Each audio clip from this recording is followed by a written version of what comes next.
ان الذین یضلون عن سبیل اللہ لہم عذاب شدید، بے شک جو لوگ گمراہ ہوتے ہیں اللہ کے راستے سے ان کے لیے عذاب شدید ہے،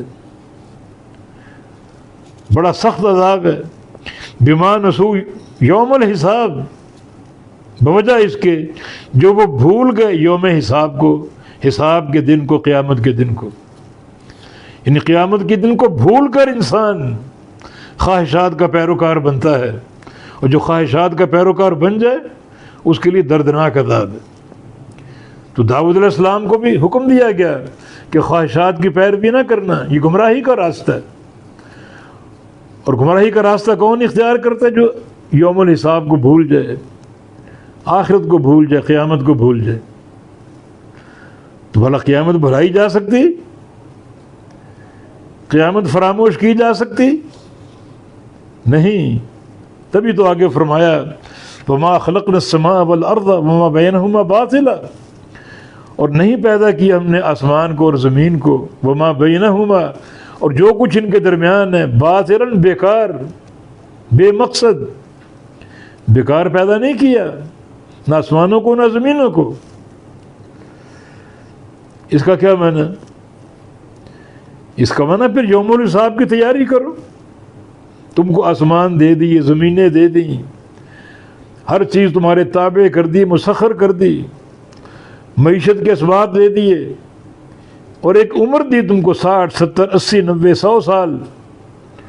تو اس طرح نہیں کہ یہ سب بیکار ہے، تم سے کوئی باز پرس نہیں ہوگی، باز پرس ہوگی، سوال تم سے کیا جائے گا، اور یہ سوال قیامت کے دن ہوگا۔ تو قیامت کو بھلانا ممکن ہے؟ یہ تو گمراہ لوگوں کا شیوہ ہے۔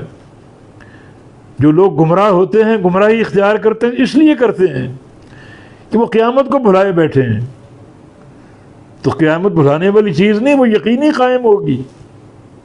جو تم کو زمین کی وراثت دی، آسمان کا نظام تمہارے تابع کیا، بارشیں برسائیں، تمہیں انواع و اقسام کی نعمتیں دیں، ایک عمر دی، تو یہ بلا حساب تو نہیں ہے، بیکار تو نہیں ہے، نہیں، اس عمر کا حساب دینا پڑے گا۔ الذی خلق الموت والحیات لیبلوکم ایکم احسن عملا، جو اس نے موت و حیات پیدا کی تو اس لیے کہ ایک وقت آئے اللہ رب العزت تمہارے عمل کا حساب لے اور زندگی کا حساب لے۔ تو یہ بیکار نہیں ہے سب، یہ قیامت کے حق ہونے کی دلیل ہے۔ ذالک ظن الذین کفروا، یہ ظن ہے ان لوگوں کا جو کافر ہیں، جو کافر ہوئے، جنہوں نے کفر اختیار کیا، ان کا یہ گمان ہے کہ قیامت قائم نہیں ہوگی۔ مشرکین مکہ نبی علیہ السلام کی نبوت کا انکار کرتے اسی بنا پر، جناب یہ قیامت کا ذکر کرتا ہے، قیامت قائم ہوگی، ہم قیامت کو کیسے مان لیں، مردے کیسے زندہ ہوں گے؟ یہ کافروں کا گمان ہے کہ قیامت قائم نہیں ہوگی۔ قیامت قائم ہوگی، ہم نے یہ سب کچھ تمہیں دیا تاکہ تمہارا حساب بھی لیں۔ دنیا میں کسی کو کوئی آپ کام سونپتے ہیں، کوئی فیکٹری سونپتے ہیں، تو اس کا حساب نہیں لیتے کیا؟